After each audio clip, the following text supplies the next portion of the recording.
Hi dear friends, അസ്സലാമു അലൈക്കും. Thalassery kitchen ബ്ലോഗ്സിലേക്ക് എല്ലാവർക്കും സ്വാഗതം. അപ്പോൾ ഇന്നത്തെ വീഡിയോ എന്ന് പറയുന്നത് നിങ്ങളെല്ലാവരും ആവശ്യപ്പെടുന്നതും നിങ്ങൾക്കെല്ലാവർക്കും ഇഷ്ടമായിട്ടുള്ളൊരു day in my life video ആയിട്ടാണ് ഞാൻ വന്നത്. അപ്പോൾ നമുക്ക് വീഡിയോയിലേക്ക് പോകാം. അപ്പോൾ ഇതാ എപ്പം ചെയ്യുന്ന പോലെ തന്നെ നമ്മൾ രാവിലത്തെ എണീക്കലും പിന്നെ നിസ്കാരം കഴിഞ്ഞതിന് ശേഷമാണ് പിന്നെ ഞാൻ കിച്ചണിലേക്ക് ഇറങ്ങുന്നത്. പിന്നെ ഇന്ന് കാര്യമായിട്ടുള്ള ബ്രേക്ക്ഫാസ്റ്റ് ഒന്നല്ല ഉണ്ടാക്കുന്നത്, എന്തെങ്കിലും ലേറ്റായിട്ട് മതിയെന്ന് മൈറഫൊക്കെ പറഞ്ഞത്. അതുകൊണ്ട് പിന്നെ ഞാൻ നിസ്കരിച്ചിട്ട് കുറച്ച് നേരം ഓതിയിട്ടല്ലാന്ന് കിച്ചണിലേക്ക് ഇറങ്ങിയത്. അപ്പോൾ ഇന്ന് ഞാൻ ബ്രേക്ക്ഫാസ്റ്റായിട്ട് ഒരു സാൻഡ്വിച്ചാണ് ഉണ്ടാക്കുന്നത്. നല്ലൊരു എഗ്ഗ് സാൻഡ്വിച്ച്, നല്ല ടേസ്റ്റാണ്. അപ്പോൾ അതിൻ്റെ റെസിപ്പി ഞാൻ ഇന്നത്തെ ഒരു വീഡിയോയിൽ കാണിക്കുന്നുണ്ട്. അപ്പോൾ ഞാനിതാ ഒരു 6 മണി സമയത്താണ് പിന്നെ കിച്ചണിലേക്ക് ഇറങ്ങിയത്. വീഡിയോ എടുക്കുന്ന ദിവസമാണെങ്കിൽ കുറച്ച് നേരത്തെ തന്നെ കിച്ചണിൽ ഇറങ്ങും കേട്ടോ. എന്തായാലും അതിൻ്റെ സെറ്റപ്പും കാര്യങ്ങളെല്ലാം ചെയ്തെടുക്കണ്ടല്ലോ. പിന്നെ മൈറഫ്ക്കാക്ക് പോകാനും ലേറ്റാവും. അതുകൊണ്ട് ഞാൻ കുറച്ച് നേരത്തെ തന്നെ കിച്ചണിൽ ഇറങ്ങും. കിച്ചണിൽ ഇറങ്ങിയ ഉടനെ തന്നെ ഞാൻ ആദ്യം തന്നെ ചായക്കാന്ന് വെക്കൽ. ചായക്ക് വെച്ചിട്ട് പിന്നെ ഒരു ഗ്ലാസ് വെള്ളം കുടിച്ചിട്ടാണ് പിന്നെ ഞാൻ ബ്രേക്ക്ഫാസ്റ്റ് ഉണ്ടാക്കാൻ തുടങ്ങൽ. അങ്ങനെ ചായ റെഡിയായി പിന്നെ ഞാനും മൈറഫ്ക്കും ചായ കുടിക്കാനെല്ലാം കഴിഞ്ഞ് പിന്നെ ഇതാ ഞാൻ പറഞ്ഞില്ല സാൻഡ്വിച്ച് ഉണ്ടാക്കുന്നുണ്ട്. അപ്പോൾ അതിന് വേണ്ടിയിട്ട് ഞാൻ 3 മുട്ട പുഴുങ്ങാൻ വേണ്ടിയിട്ട് വെച്ചിട്ടുണ്ട്. ഇനി വേണ്ടത് ഉള്ളിയാണ്. അപ്പോൾ ഞാൻ ഉള്ളി ഇതാ ഈടത്തന്ന് പിന്നെ നല്ല പൊടിയായിട്ട് അരിഞ്ഞെടുത്തത്. ഇങ്ങനെ തന്നെ അരിഞ്ഞെടുക്കണം കേട്ടോ, പൊടിയായിട്ട് തന്നെ അരിഞ്ഞെടുക്കണം. പിന്നെ വേണ്ടത് കക്കിരിയും പിന്നെ തക്കാളിയാണ് വേണ്ടത്. ഇതൊരു നല്ല എഗ്ഗ് സാൻഡ്വിച്ചാണ്, പിന്നെ നല്ല ടേസ്റ്റാണ്. അങ്ങനെ മുട്ട ഇതാ പുഴുങ്ങിയെടുത്തിട്ടുണ്ട്. ഇനി ഇത് പിന്നെ എന്താ പറയുക, കട്ട് ചെയ്തിട്ട് ഇതിൻ്റെ യെല്ലോ വൈറ്റും നമുക്ക് സെപ്പറേറ്റ് ആക്കിയിട്ട് വെക്കണം. പിന്നെ ഇതിന് സെലറി ലാശ് ഇട്ട് കൊടുക്കുക. പക്ഷേ സെലറി എൻ്റെ അടുത്ത് ഇല്ലാത്തതുകൊണ്ട് ഞാൻ ഇട്ട് കൊടുക്കുന്നില്ല. അതും കൂടി ഇട്ട് കൊടുക്കുമ്പോൾ നല്ല ടേസ്റ്റാണ്. അപ്പോൾ സെലറി നിങ്ങളുടെ കയ്യിലുണ്ടെങ്കിൽ ഇട്ട് കൊടുത്തേട്ടാ. ചെറുതായിട്ട് മുറിച്ചിട്ട് ഒരു ടേബിൾ സ്പൂണോളം ഇട്ട് കൊടുത്താൽ മതി. ഇനി ഇതാ ഞാൻ മുട്ടൻ്റെ വെള്ള ചെറിയ പീസായിട്ട് ഒരു പാത്രത്തിലാക്കി വെക്കുന്നുണ്ട്. ഇനി നമുക്ക് ഈ മുട്ടൻ്റെ മഞ്ഞ ഉണ്ടല്ലോ, അത് ഒരു ഫോർക്ക് വെച്ചിട്ട് ഇതുപോലെ നല്ലോണം ഒന്ന് പൊടിച്ചെടുക്കാം. ഇനി നമുക്ക് ബാക്കിയുള്ള ഇൻഗ്രീഡിയൻസ് ഇതിലേക്ക് ചേർത്ത് കൊടുക്കണം. നമുക്ക് 2 ടേബിൾ സ്പൂൺ മയോണൈസ് ചേർത്ത് കൊടുക്കാം ആദ്യം. പിന്നെ ചേർത്ത് കൊടുക്കേണ്ടത് ടൊമാറ്റോ കെച്ചപ്പാണ്. അതൊരു 2 ടേബിൾ സ്പൂൺ ചേർത്ത് കൊടുക്കാം. പിന്നെ ടൊമാറ്റോ കെച്ചപ്പിന് പകരം സ്വീറ്റ് ചില്ലി സോസില്ല, അത് ഉണ്ടെങ്കിൽ അത് ചേർത്ത് കൊടുത്താൽ മതി. സ്വീറ്റ് ചില്ലി സോസ് എൻ്റെ കയ്യിലില്ലാത്തതുകൊണ്ട് ഞാനിപ്പോൾ ടൊമാറ്റോ കെച്ചപ്പാണ് ചേർത്ത് കൊടുക്കുന്നത്. അപ്പോൾ ഇതൊരു 2 ടേബിൾ സ്പൂൺ ചേർത്ത് കൊടുക്കാം. പിന്നെ വേണ്ടത് 1 ടീസ്പൂണ് കുരുമുളകിൻ്റെ പൊടി.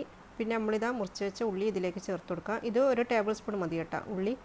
പിന്നെ വേണ്ടത് ചെറുതായിട്ട് മുറിച്ച് വെച്ച മല്ലിച്ചപ്പ്, അത് 1 ടേബിൾ സ്പൂണ്. പിന്നെ വേണ്ടത് ഒരു പുളിനാരങ്ങൻ്റെ പകുതി നീരും ഇതിലേക്ക് ചേർത്ത് കൊടുക്കാം. ഞാനിതിൽ ഉപ്പ് ചേർത്ത് കൊടുക്കുന്നില്ല, എന്തായാലും ഈ സോസിലെല്ലാം ഉപ്പുണ്ടാവില്ല, അതുകൊണ്ട് പിന്നെ ഞാൻ ഉപ്പ് ചേർത്ത് കൊടുക്കുന്നില്ല. ഞാൻ ഇതെല്ലാം കൂടിയിട്ട് നല്ലോണം മിക്സ് ചെയ്ത് കൊടുക്കാം. മിക്സ് ആക്കിയതിന് ശേഷം നമ്മൾ ചെറുതായിട്ട് മുറിച്ച ഈ മുട്ടൻ്റെ വെള്ളം ഉണ്ടല്ലോ, അതും കൂടി ഇട്ട് കൊടുത്തതിന് ശേഷം ഒന്ന് എല്ലാം കൂടിയിട്ടൊന്ന് മിക്സ് ആക്കി കൊടുക്കാം. പിന്നെ ഞാൻ ഇതിൻ്റെ കറക്റ്റ് അളവും കാര്യങ്ങളെല്ലാം ഡീറ്റെയിൽ ആയിട്ട് താഴെ കൊടുക്കുന്നുണ്ട്, ഡിസ്ക്രിപ്ഷൻ ബോക്സിൽ കൊടുക്കുന്നുണ്ട്. അതിൽ നിങ്ങൾ നോക്കിയാൽ മതി കേട്ടോ. ഞാനിപ്പോൾ 8 സ്ലൈസ് ബ്രെഡാണ് എടുത്തത്. നമുക്ക് ബ്രെഡിൻ്റെ മേലെ നമ്മൾ ഉണ്ടാക്കി വെച്ച ഈ ഫില്ലിങ് ഇട്ട് കൊടുക്കാം. എന്നിട്ട് ഈ ഫില്ലിങ്ങിൻ്റെ മേലെയായിട്ട് നമുക്ക് കക്കരിയും വെച്ച് കൊടുക്കാം. പിന്നെ തക്കാളിൻ്റെ പീസും വെച്ച് കൊടുക്കാം. നിങ്ങൾ ഈ സാൻഡ്വിച്ച് ഒരിക്കലെങ്കിലും ഉണ്ടാക്കി നോക്കുക കേട്ടോ, നല്ല ടേസ്റ്റാണ് ഇത്. അപ്പോൾ ഇതാ ഒന്ന് റെഡിയായി. ഇനി ബാക്കിയുള്ളതും ഇതുപോലെ ചെയ്തെടുക്കാം.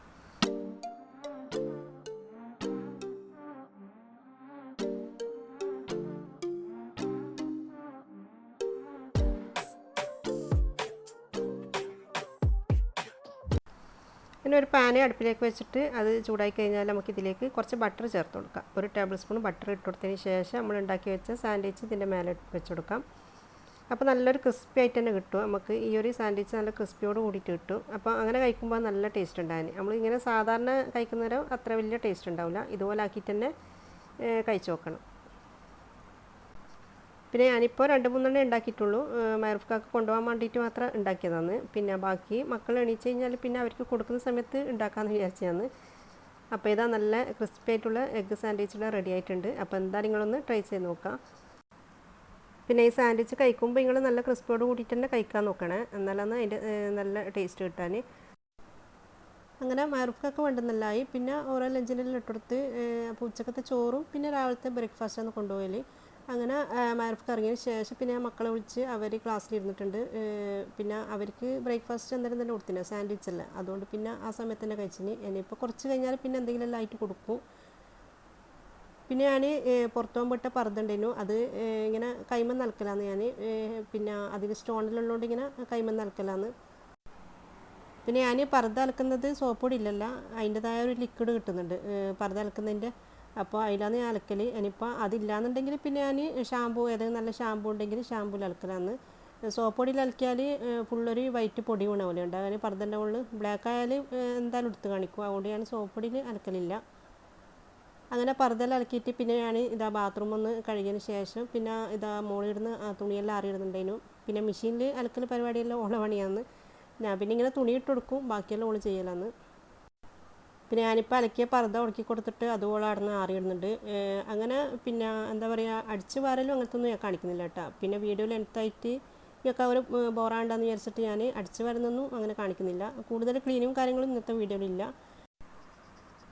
അങ്ങനെ എൻ്റെ ഒരുവിധ പണിയെല്ലാം കഴിഞ്ഞ് ഞാൻ ചെമ്മീൻ വെള്ളത്തിലിട്ടിനു. ചെമ്മീനെല്ലാം പൊളിച്ച് പിന്നെ കുളിയെല്ലാം കഴിഞ്ഞിട്ടാണ് കേട്ടോ ഞാൻ കിച്ചണിൽ ഇറങ്ങിയത് ചോറ് വെക്കാൻ വേണ്ടിയിട്ട്.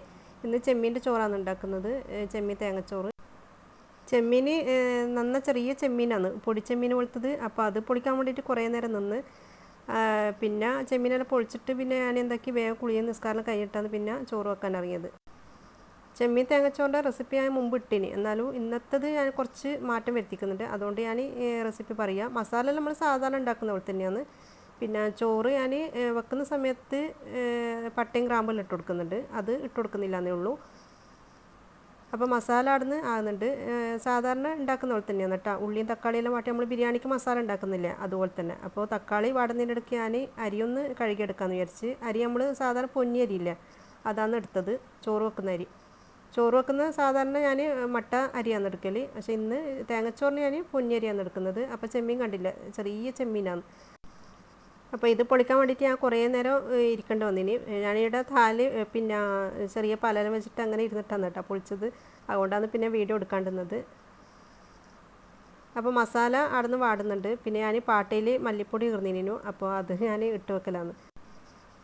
ഭയങ്കര മടിയുള്ള സംഭവമാണ് ഇത്. നമ്മൾ സ്ഥിരം എടുക്കുന്ന പാട്ടയിലൂടെ ചായപ്പൊടി, മല്ലിപ്പൊടി, മുളക് പൊടിയെല്ലാം തീർന്നാൽ പിന്നെ നമ്മൾ എന്താ പറയുക സ്റ്റോക്ക് ചെയ്യുന്ന പാത്രത്തിൽ നിന്ന് എടുക്കൽ.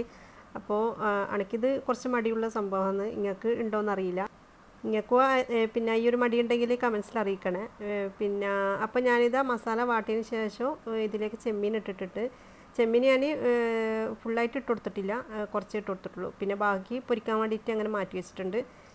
പിന്നെ ഇതിലേക്ക് ഞാൻ 4 ടീസ്പൂണ് മല്ലിപ്പൊടി ഇട്ട് കൊടുക്കുന്നുണ്ട്, 2 ടീസ്പൂണ് മുളക് പൊടിയും, പിന്നെ 1/2 ടീസ്പൂൺ മഞ്ഞൾപ്പൊടി കുറച്ച് ഇട്ട് കൊടുത്താൽ മതി. തേങ്ങയിൽ ഇട്ട് കൊടുക്കും. പിന്നെ 1 ടീസ്പൂൺ ഗരം മസാലപ്പൊടി, ആവശ്യത്തിന് ഉപ്പും ചേർത്തിട്ട് ഇതെല്ലാം കൂടിയിട്ടൊന്ന് മിക്സ് ചെയ്ത് കൊടുക്കാം.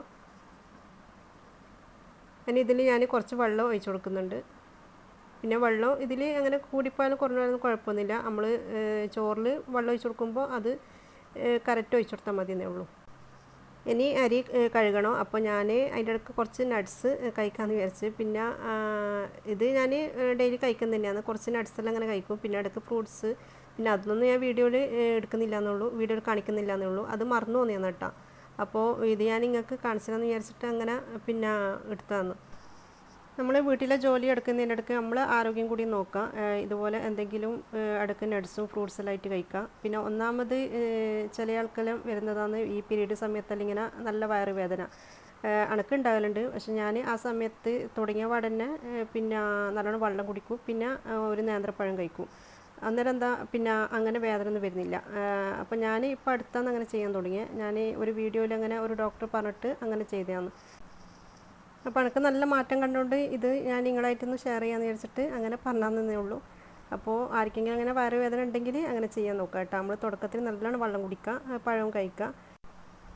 അപ്പോൾ ഞാനിത് പറയുന്നതിൻ്റെ ഇടയ്ക്ക് ഞാൻ തേങ്ങ അരക്കാൻ വെച്ചിരുന്നു. ഞാൻ ഒരു തേങ്ങയാണ് എടുത്തത്. ഞാൻ 3 ഗ്ലാസ് അരിയാണ് വെക്കുന്നത്, അപ്പോൾ ഒരു തേങ്ങയാണ് ഞാൻ എടുത്തത്. ആ തേങ്ങയിലേക്ക് ഞാൻ 2 ടീസ്പൂണ് പെരിഞ്ജീരകവും പിന്നെ 1/2 ടീസ്പൂൺ മഞ്ഞൾപ്പൊടി ഇട്ടിട്ടാണ് അരച്ചെടുക്കുന്നത്. ആവശ്യത്തിന് വെള്ളം ഒഴിച്ച് കൊടുത്തിനെ, എന്നിട്ട് അരക്കാൻ വേണ്ടിയിട്ട് വെച്ചിട്ടുണ്ട്.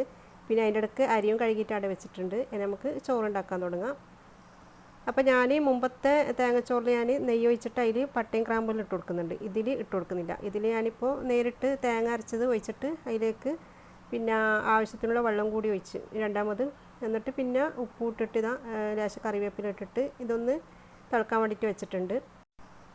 അപ്പോൾ അതാടുന്ന് തിളക്കുമ്പോഴത്തേക്ക് ഞാൻ ചെമ്മീൻ പൊരിക്കാൻ വേണ്ടിയിട്ട് ഇടുന്നുണ്ട്. സാധാരണ പൊരിക്കുന്ന പോലെ തന്നെയാണ്. ഇതെല്ലാം ഞാൻ മുമ്പത്തെ വീഡിയോയിൽ കാണിച്ചു തന്നെയാണ്.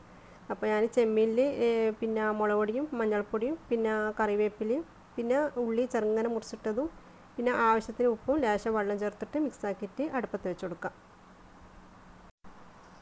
ഞാൻ ഉള്ളി ഒരു ഉള്ളിൻ്റെ പകുതിയാണ് കേട്ടോ ചെറുങ്ങനെ മുറിച്ചതാണ് ഇട്ട് കൊടുത്തത്. കുറേയൊന്നും ഇട്ട് കൊടുക്കണ്ട, ഉള്ളി കുറച്ച് മതി. അതിൻ്റെ ഇടയ്ക്ക് നമ്മൾ തേങ്ങച്ചോറിൻ്റെ തേങ്ങയിലിട നല്ലോണം തിളച്ചിട്ടുണ്ട്. പിന്നെ അതിന് ശേഷം അരി ഇട്ട് കൊടുത്ത് എന്നിട്ട് നല്ലോണം ഒന്ന് ഇളക്കി കൊടുത്തതിന് ശേഷം അതവിടെ അടച്ചു വെക്കാം. എന്നിട്ട് വെള്ളം വറ്റാനുള്ള സമയത്ത് നമുക്ക് അതിലേക്ക് മസാല ചേർത്ത് കൊടുക്കാം. അപ്പോൾ ഇതാ ഇതിലുള്ള വെള്ളമെല്ലാം വറ്റാനായിട്ടുണ്ട്. നമുക്ക് ഈ സമയത്ത് നമ്മൾ ഉണ്ടാക്കി വെച്ച മസാല ചേർത്ത് കൊടുക്കാം. പിന്നെ നിങ്ങൾ മസാല ചേർത്ത് കൊടുക്കുമ്പോൾ നല്ല വെള്ളം ഉണ്ടെങ്കിൽ നമ്മൾ ചോറിനുള്ള വെള്ളം കുറച്ച് കൊടുക്കണേ അരി ഇട്ട് കൊടുക്കുന്ന സമയത്ത്. അപ്പോൾ നിങ്ങൾ ഒരു കറക്റ്റ് അളവ് നോക്കിയിട്ട് ചെയ്ത് കൊടുക്കാം. ഒന്നാമത് ഈ ഇറച്ചിച്ചോറ് തേങ്ങച്ചോറിന് വെക്കുമ്പോൾ കുറേയൊക്കെ കൺഫ്യൂഷൻ ആകുന്നുണ്ട്. അപ്പോൾ കറക്റ്റ് വെള്ളത്തിൻ്റെ കണക്ക് ഒരാൾക്കൊന്നും അറിയുന്നില്ല. പിന്നെ ഞാൻ മുമ്പത്തെ വീഡിയോയിൽ ഇറച്ചിച്ചോറിൻ്റെ വീഡിയോ ഞാൻ പറയുന്നുണ്ട്, വെള്ളത്തിൻ്റെ ആ കറക്റ്റ് അളവും കാര്യങ്ങളൊക്കെ പറയുന്നുണ്ട്. അപ്പോൾ നിങ്ങൾ ആ വീഡിയോ ഒന്ന് കണ്ടു നോക്കാം. അപ്പോൾ നിങ്ങൾക്ക് ചെറിയൊരു ഐഡിയ കിട്ടും. അങ്ങനെ ചോറാടുന്ന് വേട്ടെ. ഇനി ഇതാ നമ്മൾ ചെമ്മീൻ പൊരിച്ചത് ഇവിടെ റെഡി ആകുന്നുണ്ട്. ഇത് നല്ല ടേസ്റ്റുള്ള ചെമ്മീൻ പൊരിച്ചതാണ്. അപ്പോൾ ഇതൊന്ന് നിങ്ങൾ ട്രൈ ചെയ്ത് നോക്കാം. ചെറിയ ചെമ്മീനാണ് കേട്ടോ, അതാണ് ഞാൻ പറഞ്ഞത് കുറേ ടൈം എടുത്തിരുന്നു ഇത് പൊളിക്കാൻ വേണ്ടിയിട്ട്. ഇനി ഇതാ കുറച്ച് പാത്രങ്ങളെല്ലാം കയറ്റെടുക്കാനുണ്ട്. ഇനി അതെല്ലാം ഒന്ന് കയറ്റെടുക്കണം. പിന്നെ എൻ്റെ വീഡിയോ കാണുന്ന നിങ്ങളെല്ലാവരും പിന്നെ വീഡിയോ കണ്ടാൽ ലൈക്ക് ചെയ്യുക. പിന്നെ ഇഷ്ടപ്പെട്ടില്ല ഡിസ്ലൈക്ക് ചെയ്തോ അതൊന്നും പ്രശ്നമില്ല. പിന്നെ കമൻറ്റ് ബോക്സിൽ അറിയിക്കുക. പിന്നെ എന്താ നിങ്ങൾക്ക് ഇഷ്ടപ്പെടാത്തതും ഇഷ്ടപ്പെട്ടതൊക്കെ അറിയിക്കുക. കമൻസിനെ വായിക്കുമ്പോൾ വേറെ തന്നെ ഒരു സന്തോഷമാണ്, നല്ല നല്ല കമൻസിനെ വായിക്കാൻ. അപ്പോൾ നിങ്ങളെന്തായാലും അതെല്ലാം ഒന്ന് മറക്കാണ്ട് ചെയ്യാൻ നോക്കുക കേട്ടോ. അങ്ങനെ ഇതാ നമ്മൾ നല്ല തേങ്ങച്ചോറ് ഇവിടെ റെഡി ആയിട്ടുണ്ട്. നല്ല ടേസ്റ്റാണ് ചെമ്മീൻ്റെ തേങ്ങച്ചോറ്. അപ്പോൾ എന്തായാലും ഒന്ന് ട്രൈ ചെയ്ത് നോക്കുക. കുറേ ആൾ ട്രൈ ചെയ്ത് നോക്കിയിട്ട് നല്ല അഭിപ്രായം എന്ന് പറഞ്ഞത്. അപ്പോൾ ഇത് ട്രൈ ചെയ്യാത്തവർ ട്രൈ ചെയ്ത് നോക്കാം. ഇനി ഞാനും മക്കളെല്ലാം ചോറ് കഴിക്കാൻ പോകാനാണ്. പിന്നെ ലഞ്ച് വ്ളോഗിൻ്റെ വീഡിയോ വേണമെന്ന് പറഞ്ഞിട്ട് കുറച്ച് ആൾക്കാർ ആവശ്യപ്പെടുന്നുണ്ട്. ഇൻഷാ അല്ലാഹ് ഞാൻ അടുത്ത വീഡിയോയിൽ ലഞ്ച് വ്ളോഗ് ആയിട്ട് വരാം കേട്ടോ. അങ്ങനെ ഇതാ ചോറെല്ലാം കൊണ്ടുവച്ച് മക്കൾക്കെല്ലാം കൊടുത്തിട്ടുണ്ട്. പിന്നെ ഞാൻ പപ്പടം ഇപ്പോൾ പൊരിച്ചിട്ട് മക്കൾക്ക് കൊടുത്തതാണ്. ഞാൻ അച്ചാറും കൂട്ടിയിട്ടാണ് കഴിക്കുന്നത്, അച്ചാറും ചെമ്മീൻ പൊരിച്ചതും. പപ്പടം ഞാൻ എടുക്കുന്നില്ല, ഞാൻ 3 പപ്പടേ പൊരിച്ചിട്ടുള്ളൂ. ഞാൻ പപ്പടം പൊരിച്ചിട്ട് വലിയ കാര്യങ്ങൾ സൈഡിന് വെക്കും, പക്ഷേ ഞാൻ കഴിക്കൂല, ലാസ്റ്റാണ് എനിക്ക് ഓർമ്മ വരാൻ. അങ്ങനെ ചോറെല്ലാം കഴിഞ്ഞ് പിന്നെ ഞാനിപ്പോൾ എൻ്റെ പാത്രം മാത്രമേ കഴിയിട്ടുള്ളൂ. മക്കൾ അവരെ തന്നെ കഴുകലാണ് കേട്ടോ. ഇപ്പോൾ മോനായാലും പിന്നെ ഓൻ്റെ പാത്രം തന്നെ കഴുകലാണ്. പിന്നെ ചില കാര്യങ്ങളെല്ലാം ആ മോനെ കൊണ്ട് ശീലിപ്പിച്ചെടുക്കും. എന്താണെന്ന് വെച്ചാൽ അവരെല്ലാം പുറത്ത് പോയിട്ട് ജോലി ചെയ്യണ്ടല്ല. അപ്പോൾ അവർക്ക് ഒരു ഐഡിയ കിട്ടിക്കോട്ടെ എന്ന് വിചാരിച്ചിട്ട് അങ്ങനെ ചെറിയ ചെറിയ കാര്യങ്ങളെല്ലാം മോനിക്ക് അങ്ങനെ വിട്ടുകൊടുക്കും. അങ്ങനെയാണിതാ ഒരു വൈകുന്നേര സമയത്ത് കിച്ചണിൽ ഇറങ്ങിയിട്ടുണ്ട്. ചോറെല്ലാം കഴിഞ്ഞിട്ട് പിന്നെ കുറച്ച് നേരം ഇരുന്നിട്ടെല്ലാം പിന്നെ കിച്ചണിൽ ഇറങ്ങാൻ വൈകുന്നേരം. അപ്പോൾ ഇന്ന് ഞാൻ വൈകുന്നേരം സ്നാക്കായിട്ട് ഈ ഒരു ബ്രോസ്റ്റഡ് ചിക്കൻ ഉണ്ടാക്കാമെന്ന് വിചാരിച്ചു. അപ്പോൾ ചിക്കൻ ഞാൻ ഫ്രീസറിൽ നിർത്തിയിട്ട് വെള്ളത്തിലിട്ട് വെച്ചിട്ടുണ്ട്. പിന്നെ കുറച്ച് ഇതാ തുണി മടക്കാനുണ്ടേനു, അപ്പോൾ അതെല്ലാം ഒന്ന് മടക്കി വെച്ച്.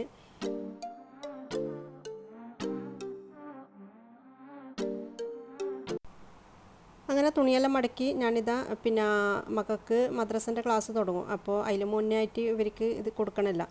അപ്പോൾ ഞാൻ കിച്ചണിൽ ഇറങ്ങിയിട്ട് ആദ്യം തന്നെ ഫ്രഞ്ച് ഫ്രൈസ് ഫ്രൈ ചെയ്ത് വെച്ചിട്ടുണ്ട്. പിന്നെ ഇതാ ചിക്കൻ ഞാൻ പാലിൽ, ഇത് ഞാൻ മുമ്പ് ഒരു വീഡിയോ ഇട്ടിനി വൈകുന്നേരം സ്നാക്ക് ഉണ്ടാക്കുന്നതിൻ്റെ. അപ്പോൾ ഞാൻ ഈ ചിക്കന് പാലിൽ പിന്നെ കുരുമുളക് പൊടിയും ലേശം മുളക് പൊടിയും ഇട്ടിട്ട് ചിക്കനെല്ലാം അതിൽ ഇട്ട് വെച്ചതാണ് കേട്ടോ. ഒരു 15 മിനിറ്റോളം അങ്ങനെ ഇട്ട് വെച്ചിട്ട് പിന്നെ ഞാൻ ലുലുന്ന് ക്യാപ്സിൻ്റെ പൗഡർ വാങ്ങിനേനു. ക്യാപ്സിൻ്റെ അല്ല, റോസ്റ്റഡ് ചിക്കൻ്റെ ഒരു പൗഡർ കിട്ടുന്നുണ്ട്. അപ്പോൾ അത് വാങ്ങിയിട്ട് അതിലൊന്ന് പിന്നെ കോട്ട് ചെയ്തിട്ട് ഫ്രൈ ചെയ്തെടുക്കുന്നതാണ്. നല്ല ടേസ്റ്റാണ്, നല്ല ഈസിയാണ് ഇതുണ്ടാക്കാൻ. അപ്പോൾ നമ്മൾ ക്യാപ്സി കഴിക്കുന്ന ആ ഒരു ടേസ്റ്റ് തന്നെ കിട്ടുന്നുണ്ട്. പിന്നെ ഇത് ചിക്കൻ്റെ ലെഗ് പീസ് ആയതുകൊണ്ട് കുറച്ച് നേരം നമ്മൾ ചെറിയ തീയിൽ പിന്നെ എന്താ പറയണ്ടേ ഇതിൻ്റെ ഉള്ളെല്ലാം വേകുന്നവരൊന്ന് ഫ്രൈ ചെയ്തെടുക്കണം കേട്ടോ. നമ്മൾ പെട്ടെന്ന് തന്നെ നെയ്യിലിട്ടിട്ട് പെട്ടെന്ന് തന്നെ കോരിയെടുക്കറ്. ഒന്നാമത് ലെഗ് പീസ് ആയതുകൊണ്ട് നല്ല വേവ് ഉണ്ടാവില്ല. അപ്പോൾ കുറച്ച് നേരം ചെറിയ തീയിൽ വെച്ചിട്ട് നമ്മൾ ഫ്രൈ ചെയ്തെടുക്കണം. അങ്ങനെ ഇതാ ഞാനും മക്കളെല്ലാം പിന്നെ ഇത് കഴിക്കാൻ വേണ്ടിയിട്ട് ഇരുന്നിട്ടുണ്ട്. പിന്നെ മഗ്‌രിബ് ബാങ്ക് കൊടുത്ത് നിസ്കാരം ഓത്തും എല്ലാം. പിന്നെ അതിൻ്റെ ഇടയ്ക്ക് മൈറുഫ്ക എത്തിയിട്ടുണ്ട്. അങ്ങനെ മൈറുഫ്ക എത്തിയിട്ട് പിന്നെ നമ്മളെല്ലാവരും ഉച്ചക്കത്തെ ചോറ് തന്നെയാണ് കേട്ടോ കഴിക്കുന്നത്. അങ്ങനെ ഉറത്തിയപാട് ഭക്ഷണം കഴിക്കും. മൈറുഫ്കക്ക് കുറച്ച് നേരത്തെ തന്നെ ഭക്ഷണം കഴിക്കണം. അങ്ങനെ നമ്മളെല്ലാവരും ഒന്നിച്ചിരുന്ന് ഭക്ഷണം കഴിച്ച്. അങ്ങനെ ഭക്ഷണം കഴിച്ച് പിന്നെ അതിൻ്റെ പാത്രങ്ങളെല്ലാം കഴുകി കിച്ചണെല്ലാം ഒന്ന് വൃത്തിയാക്കിയതിന് ശേഷം പിന്നെ രാവിലത്തേക്ക് ഞാൻ ദോശയും പിന്നെ മുട്ട റോസ്റ്റാണ് ഉണ്ടാക്കാമെന്ന് വിചാരിച്ചത്. അപ്പോൾ അതിന് വേണ്ടിയിട്ട് പച്ചരി പുതിർത്തിയാണ് കേട്ടോ. അപ്പോൾ ഇതാണ് ഇന്നത്തെ ഒരു വീഡിയോ ഇഷ്ടമായിട്ടുണ്ടെങ്കിൽ ലൈക്ക് ചെയ്യുക, ഫാമിലി ഫ്രണ്ട്സിനൊക്കെ ഷെയർ ചെയ്ത് കൊടുക്കുക. ചാനൽ ആദ്യമായിട്ട് കാണുന്നവരാണെങ്കിൽ പ്ലീസ് ഒന്ന് സബ്സ്ക്രൈബ് ചെയ്യുക. Thank you.